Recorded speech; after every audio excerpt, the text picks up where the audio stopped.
साथियों नमस्कार। आज 16 जुलाई को छत्तीसगढ़ कर्मचारी अधिकारी फेडरेशन के आह्वान पर प्रदेश के समस्त कर्मचारी और अधिकारियों के द्वारा सरकार के खिलाफ हल्ला बोल दिया गया है और छत्तीसगढ़ कर्मचारी अधिकारी फेडरेशन के द्वारा 11 सूत्रीय मांगों को लेकर सरकार को अल्टीमेटम दे दिया है। तो साथियों, पूरी जानकारी आपको इस वीडियो के माध्यम से दूंगा। जानकारी में आगे बढ़ने से पहले आपसे निवेदन है कि अगर आप पहली बार इस चैनल पर आए हैं तो चैनल को सब्सक्राइब जरूर करें, बेल आइकन को प्रेस करके ऑल पर सेट कर लें ताकि आपको हमारे सभी नए वीडियो के नोटिफिकेशन लगातार इस चैनल के माध्यम से मिलते रहें। साथियों, आपको बताना चाहूँगा कि 2023 विधानसभा चुनाव के पहले भाजपा सरकार के द्वारा एक घोषणा पत्र बनाया गया था जिसको मोदी की गारंटी नाम दिया गया था, जिसमें कर्मचारियों से कई बड़े वादे किए गए थे, जिसमें नियमित कर्मचारी, संविदा कर्मचारी, दैनिक वेतन भोगी कर्मचारी, अंशकालीन स्कूल सफाई कर्मचारी और रसोईया कर्मचारी, मितानिन और जो ग्राम पंचायत सचिव हैं, इनसे कई प्रकार के वादे किए गए थे। शिक्षकों से भी कई बड़े वादे किए गए थे, लेकिन इन वादों को कहीं ना कहीं प्रदेश सरकार के द्वारा आज तक पूरा नहीं किया गया है। कर्मचारियों के समस्याओं को समाधान करने के लिए एक कमेटी का गठन सरकार ने किया है, लेकिन उस कमेटी का भी कोई अता पता अभी तक नहीं है। इन्हीं सब कारणों को देखते हुए प्रदेश भर के जो कर्मचारी हैं वे सरकार से नाराज़ हैं, क्योंकि इलेक्शन के समय जो बड़े बड़े वादे सरकार ने कर्मचारियों से किए थे उनको आज तक पूरा नहीं किया है। छत्तीसगढ़ कर्मचारी अधिकारी फेडरेशन के द्वारा सरकार को उनके वादे की याद दिलाई गई है। आपको बताना चाहूँगा कि कर्मचारियों के लिए जो मोदी की गारंटी लागू करने का वादा भाजपा सरकार के द्वारा किया गया था वह पूरा नहीं हुआ है। इसी मुद्दे पर फेडरेशन ने राज्य के सभी जिला के कलेक्टर, ब्लॉक में एसडीएम के माध्यम से सरकार को आज 16 जुलाई को अल्टीमेटम दे दिया है। फेडरेशन के प्रांतीय संयोजक कमल वर्मा, बीपी शर्मा, राजेश चटर्जी, जीआर चंद्रा, रोहित तिवारी और संजय सिंह ठाकुर के द्वारा बताया गया है कि विधानसभा चुनाव 2023 में प्रदेश के कर्मचारियों के लिए सरकार के द्वारा कई वादे किए गए थे। मोदी की गारंटी के रूप में इनका प्रचार प्रसार भी किया गया और ये प्रचार किया गया कि यदि सरकार बनती है तो प्रदेश के शासकीय सेवकों, पेंशनरों को केंद्र के समान महंगाई भत्ता, महंगाई राहत दिया जाएगा। देय तिथि से लंबित डीए एरियर्स की राशि को कर्मचारियों के जीपीएफ खाते में समायोजित किया जाएगा।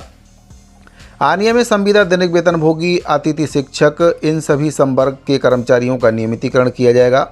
सहायक शिक्षकों की बहुचर्चित मांग वेतन विसंगति को दूर किया जाएगा।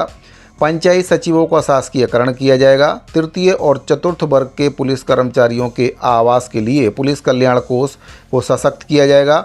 मितानिन, रसोईया और सफाई कर्मियों के वेतन में 50% की वृद्धि की जाएगी। फेडरेशन का कहना है कि सरकार ने केवल कमेटियों का गठन किया है। उन्होंने सरकार से प्रश्न भी किया है, क्या मोदी की गारंटी का परीक्षण सरकार के द्वारा गठित कमेटी करेगी।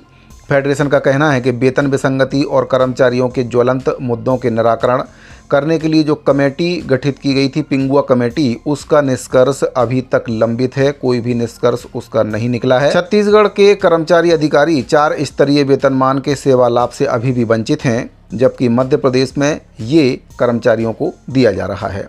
सहायक शिक्षक और सहायक पशु चिकित्सा अधिकारी त्रिस्तरीय समयमान की स्वीकृति का मामला ये भी लंबित है। अनुकंपा नियुक्ति में 10% सीलिंग के कारण हजारों प्रकरणों का निराकरण अभी भी लंबित है। अर्जित अवकाश नकदीकरण 300 दिवस पर निर्णय नहीं हो पाया है।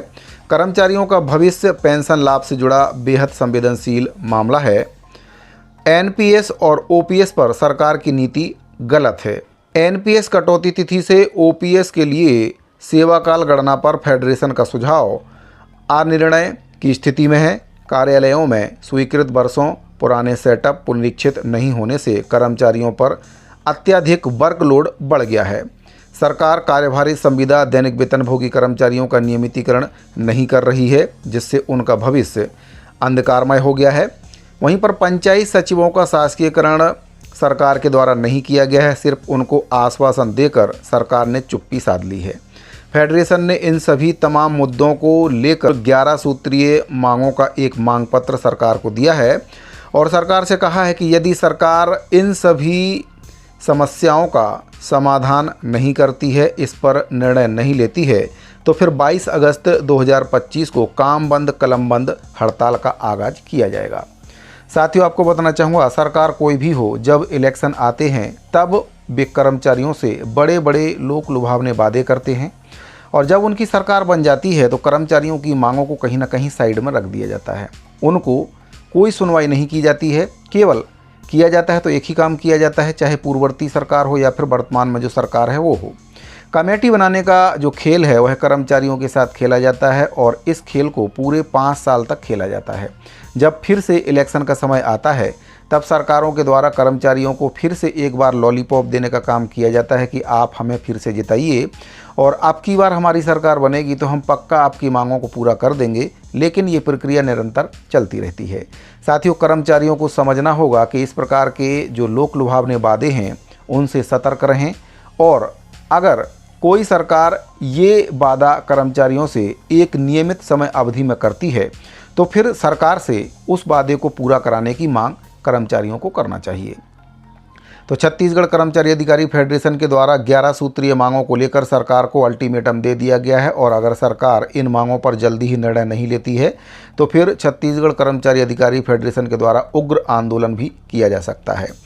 साथियों, आपको ये जानकारी कैसी लगी? अगर आपको जानकारी अच्छी लगी हो तो वीडियो को लाइक करके अपने दूसरे साथियों को शेयर जरूर कर दें। चैनल को अगर आपने अभी तक सब्सक्राइब नहीं किया है तो चैनल को सब्सक्राइब जरूर कर लें ताकि आपको कर्मचारियों से संबंधित सभी प्रकार के मुद्दे लगातार इस चैनल के माध्यम से मिलते रहें।